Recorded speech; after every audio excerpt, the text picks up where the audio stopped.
Hello, everybody, and thank you for tuning in today to the Liberty Report. With me today is Daniel McAdams. Daniel, good to see you. Good morning, Dr. Paul. Well, very good. Daniel, we have a special guest today, and somebody you have visited with in the past, and she is calling in from Aleppo. Wow. So this is on-the-scene reporting. This is fantastic. Her name is Vanessa Beeling, and she's a journalist at Travel, and she's independent, but she's also willing to tell the truth, which makes her unique among journalists and why we are delighted to have her on the program, because that's what we specialize in, is trying to seek out the truth and sort out all the fiction and all the fake stories. But no fake stories today.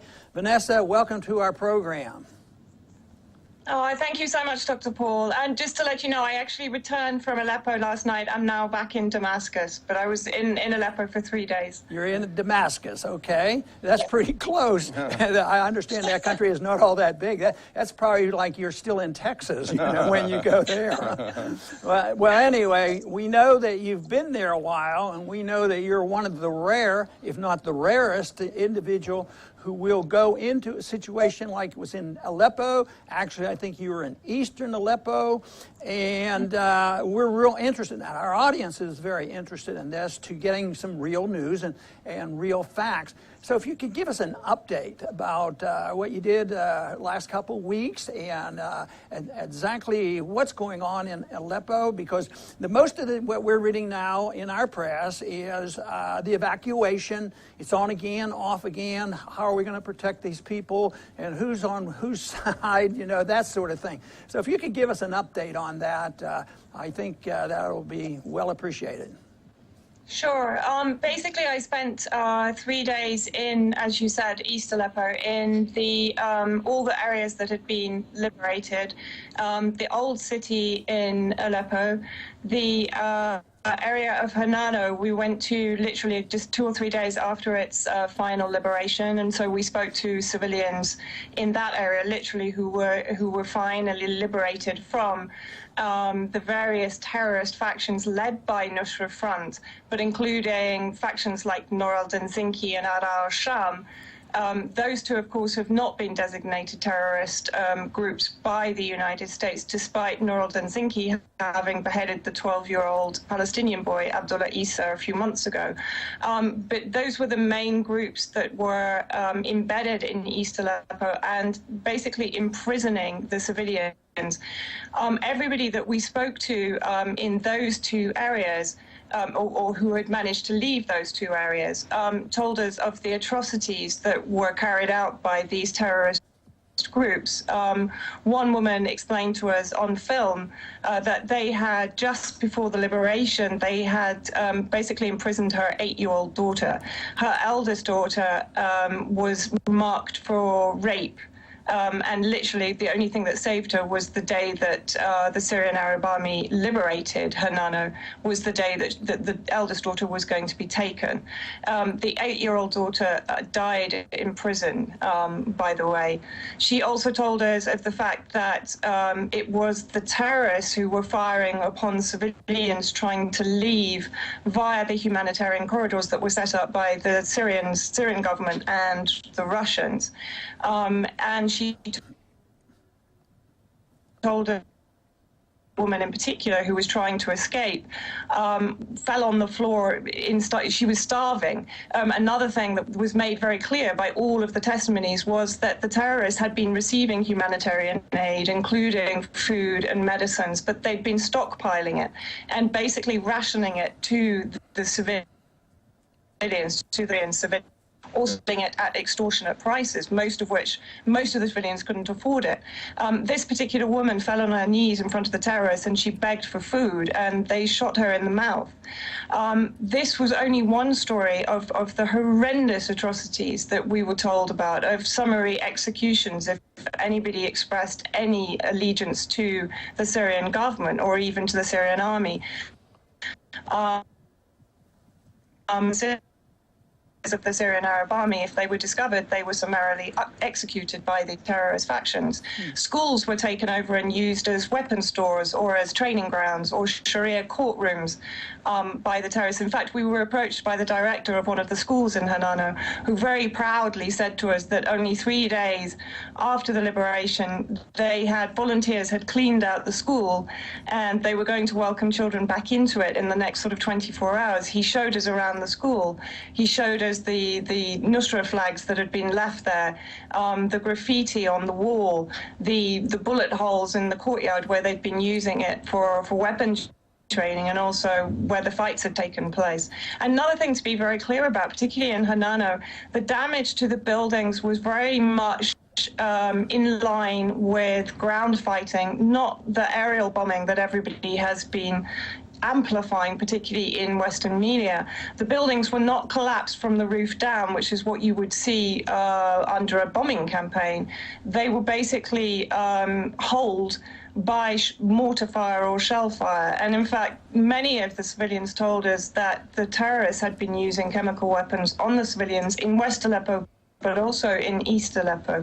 So these incredible testimonies that are pouring out with the liberated people of these areas are completely undermining the mainstream media narrative for the last 4 years. And I think that is why we're seeing at the moment this incredible, almost hysteria from Western media, sort of ramping up these incredible stories of Syrian Arab Army executions. Now, one very big point I want to make here, in Hanano in particular, we met with Syrian Arab Army soldiers who actually had family in Hanano. They hadn't seen them for 5 years during the occupation by the terrorist factions. These guys were extremely emotional to be able to, one, see their families again, but also to be able to return to their homes. So I would ask anybody to explain why Syrian Arab Army, exactly the same as the United States Army, who have family across Syria, would be executing their own family in the area that they grew up in, where they spent their childhood, where they went to school, where their families have lived all their lives. It makes, it's an obscene report that is being disseminated to the public at the moment. It's obscene. Vanessa, Daniel has a question here for you.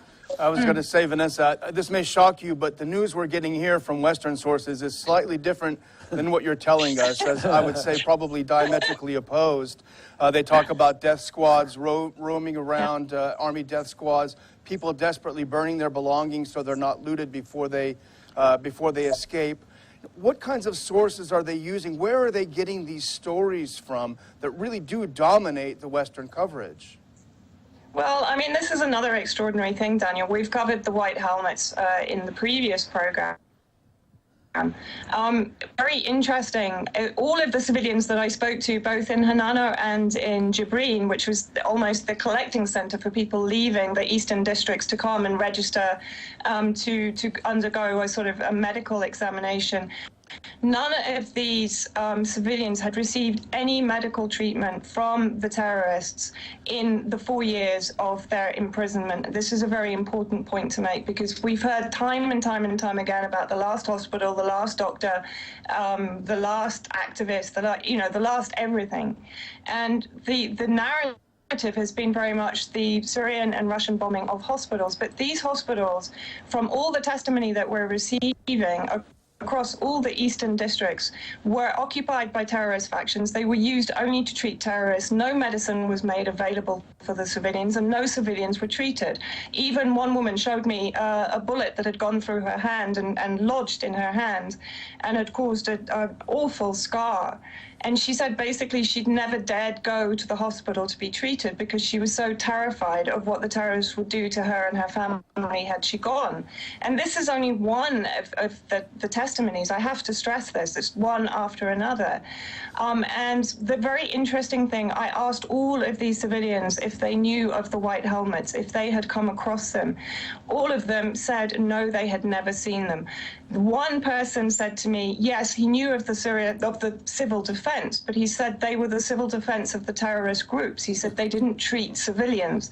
Now, Lizzie Phelan of RT interviewed civilians in the same areas as I did in the last few days, and she actually received testimony that the white helmets had actually left people under the rubble to die. And there was one man who told them that the white helmets had killed his daughter when he took her into the hospital. Now, none of these stories obviously have been fully corroborated, but when you're receiving 90% of the testimony is telling you that, one, the white helmets did not operate in eastern Aleppo, two, the hospitals were occupied solely and exclusively by terrorists and were only treating terrorists, and that medicines were, I mean, this reduces the mainstream media narrative, the UN narrative, and the US government and the UK government narrative down to absolute obscenity.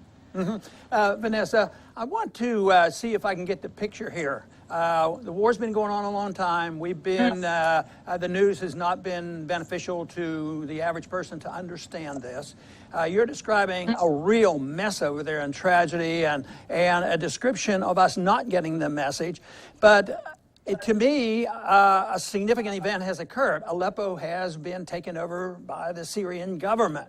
And of course, that indicates that our side, the American side, isn't doing so well. But how significant is this? Are you getting to the point where saying, you know, this is major, this is beneficial, this is the road to peace, this is we can look forward to it. Is this just a little blip going in the right direction, or is this a major change where you can expect significant changes throughout the whole country of Syria? Yeah, I mean, honestly, the victory of the Syrian government in liberating and retaking Aleppo is huge. Symbolically, Aleppo, for me, represented exactly what is happening in Syria as a whole. 75% of Aleppo in West Aleppo had been dehumanized, marginalized, and ignored by the mainstream media and by the Western governments. And the 25% of Aleppo, which was majority foreign militants and terrorist groups, was being amplified by the media and our governments. And this is exactly what is happening in Syria. The majority voice is being ignored in favor of those who are supporting U.S. intervention and U.S. Regime change objectives inside Syria. So the liberation of Aleppo and the unifying again of East and West back into one homogeneous city, and the repairing of links between East and West in Aleppo is huge. And it's a massive seismic paradigm shift, because it has exposed the Western media as the charlatans they are. It has exposed our governments for exactly the objectives that they have in Syria and how they're trying to achieve it. You know, we've seen the primarily British-funded shadow state project, particularly the White Helmets, being exposed again as frauds and liars and potential murderers from the testimony that we're getting. Right. This is enormous. Daniel has a follow-up. Yeah, this is something that, unfortunately, I'm sure you have to deal with. Dr. Paul had to deal with it for all the wars that he opposes. You know, and it's never asked of the mainstream journalists. But, you know, I do follow you on social media, and you do have, believe it or not, you have a lot of detractors. And they say that, you are Assad's... She's doing her job right. You're Assad's mouthpiece. You're doing the business of Assad. You're on his payroll. All of these sorts of things that are flung at people. What do you say to people who say that about you as a journalist? It's pretty unusual to have a journalist in the area. Yeah, I mean, you know, as soon as an attack becomes ad hominem, I feel that they've lost the argument. Because if people are going to start using campism arguments, in other words, I'm Assadist, or I'm Putinist, or I'm Nasrallahist, or whatever else I can think of, it's ridiculous. If I'm going to call myself anything, I'm a truthist. I'm completely self-funded. I do what I do because I believe in exposing injustice wherever it is. Now, people maybe don't like that. you know, it makes them feel threatened, and maybe they're projecting their own sellout to whatever faction that's involved in this regime change operation inside Syria. That's their problem. But as I said, as soon as it becomes an ad hominem attack, as soon as they attack me instead of attacking my arguments, instead of debating my conclusions, then they've lost the argument. So for me, again, this is an example. The more that they come at me, it's an example of the damage that we're doing. You know, the hyperbole is being exposed, and they are losing the war on all fronts. They're losing the war militarily in Syria. They're losing the war politically, diplomatically, and now on the propaganda front, they've completely lost it. We're going to see a complete shift. You know, we've had the attacks on the fake news, but we are actually exposing the fake news for what it is. Well, we have a lot of work to do, but I'm glad to hear some of the optimism you have here, because that's our goal. But, you know, if you go and ask the average American on the street about Aleppo or Syria, they might know a little bit. There's a problem over there, but it's all Russia's fault. If the Russians had just stayed out, there wouldn't be a problem. There's very few. There's a growing number, and of course, we reach these people that it has something to do with America. But if you go on to the streets of Aleppo, what would the people say, you know, about Americans? Are they aware of the big picture, the big policy, and who the factions are, and what do they think of Americans? Do they know that we're part of the coalition that would like to and have been for 5 years trying to get rid of the current government of Syria? Yeah, the majority of Syrians are very aware of the intervention policy of the United States. They are very generous in the sense that they consider that it is only the U.S. administration that is to blame. They don't blame the American people. And that is always made very, you know, that point is made very clearly in the hospital. I actually went into Syria in July with the U.S. Peace Council, and they were all incredibly impressed by the hospitality and generosity that was accorded to them by the Syrian people, despite what the U.S. government is responsible for, the misery and suffering that it's inflicting upon the Syrian people. So from that perspective, there was a lot of optimism when Hillary Clinton was not elected, because I think there was a lot of fear that had she been elected, you know, we would pretty much be going to war, or certainly we'd be way closer to the brink of it than we are at the moment with Trump.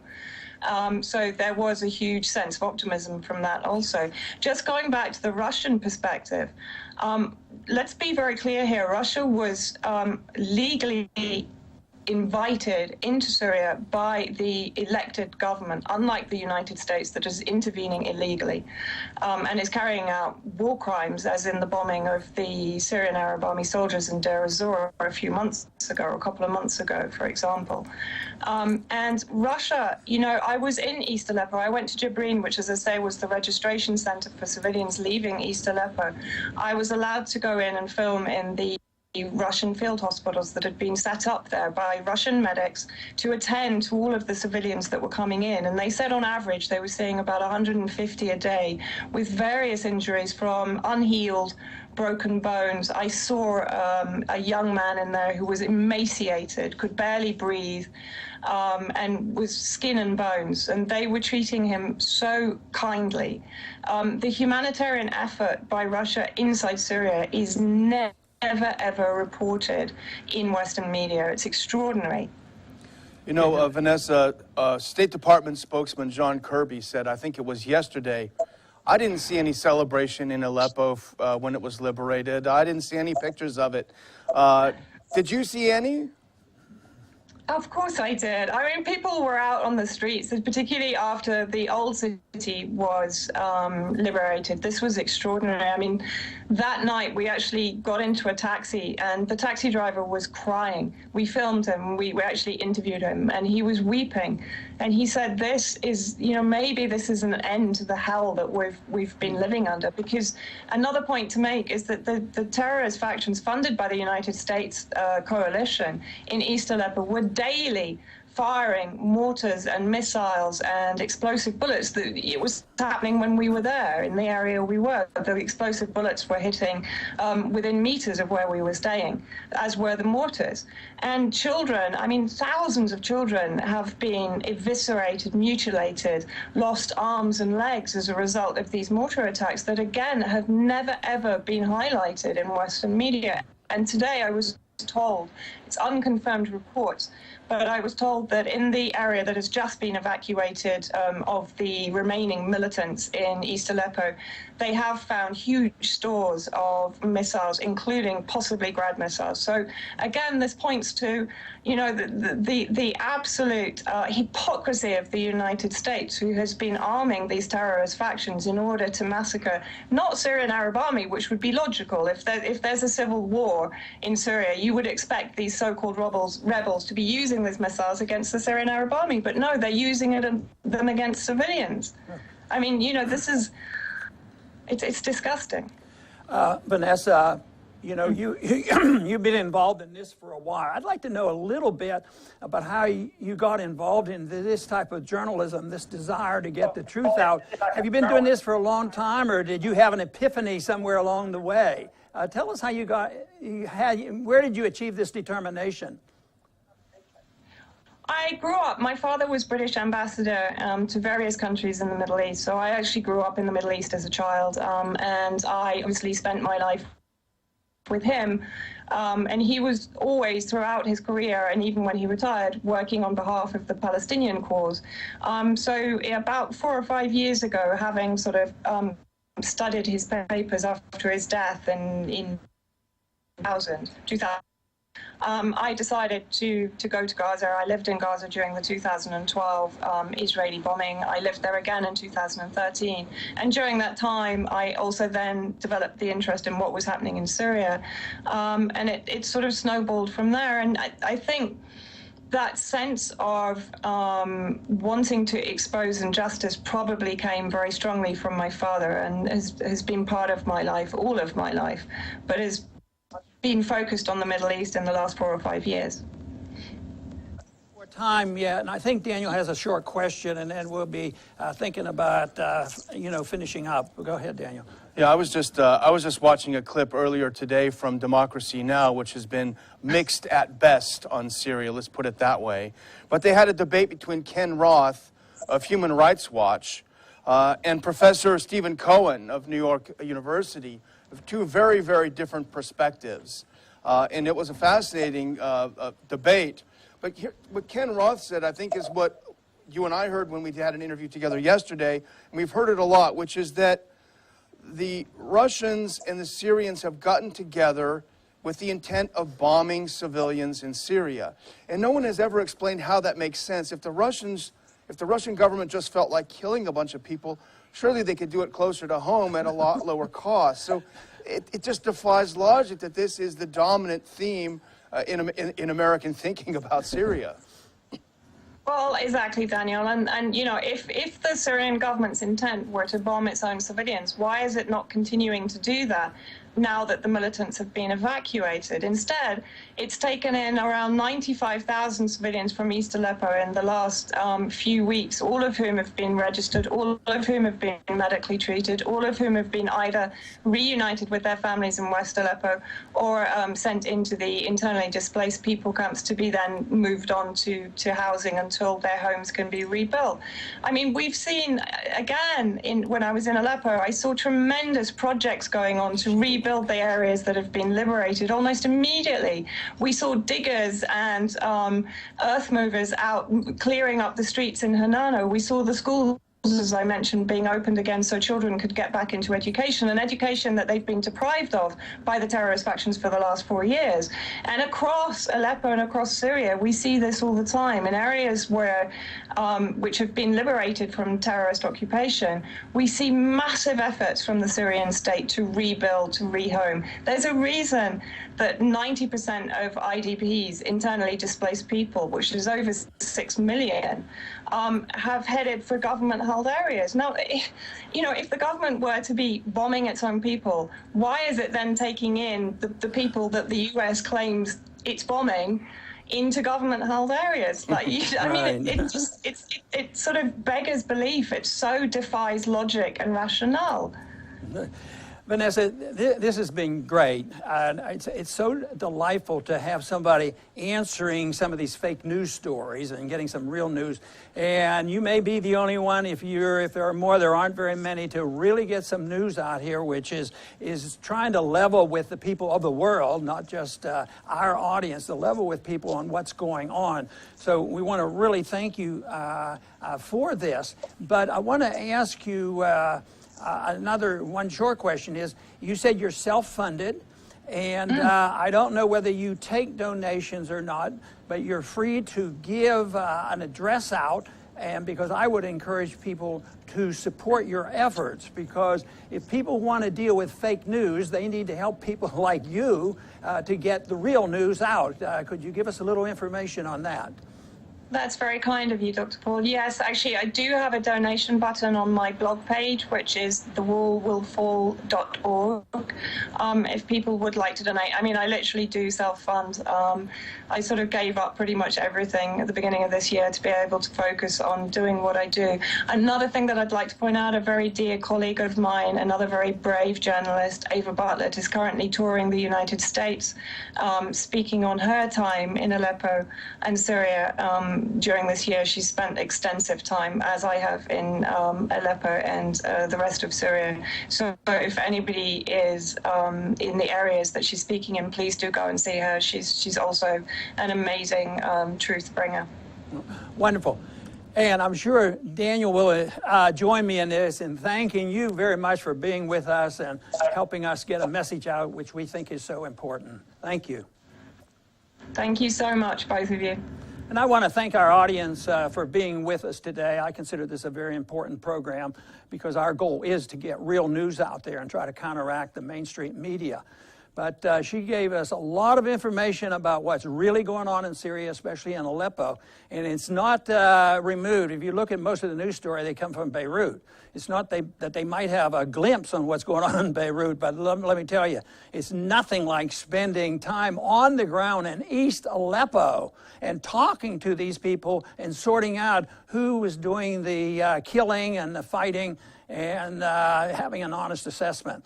So I want to thank our audience very much for joining us today, and please come back to the Ron Paul Liberty Report soon.